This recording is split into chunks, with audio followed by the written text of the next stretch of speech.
So what are you giving up for Lent this year?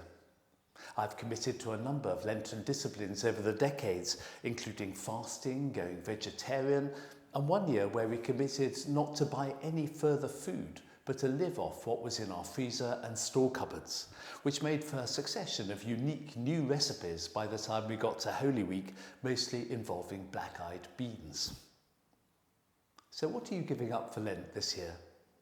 It's a good question, but maybe it's not the best question. The best question is rather, so why are you giving up what you are giving up for Lent this year? Why this tradition of abstinence and self-discipline in the build-up to the holiest season in the Church's calendar? There are biblical answers to that question, of course, as we reflect on the Exodus story and on Jesus' 40 days and 40 nights in the wilderness. There are historical answers too, as we look back to 2,000 years of church tradition.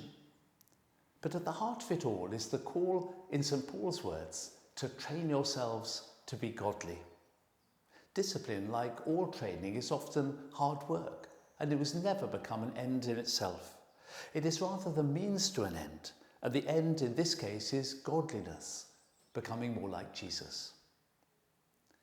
And that's why we've chosen to focus a weekly thought on the so-called fruit of the Spirit during Lent 2025, on the qualities of godliness spelt out in that famous passage from Galatians chapter 5. The fruit of the Spirit is love, joy, peace, patience, kindness, generosity, faithfulness, gentleness, and self-control. Each week or one of my colleagues will be focusing on one or two of these qualities and linking them with a gospel passage where we see Jesus wonderfully living them out.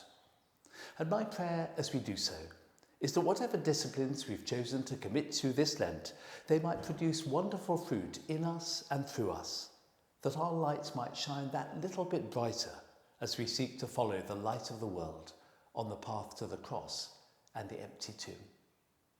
God bless you all.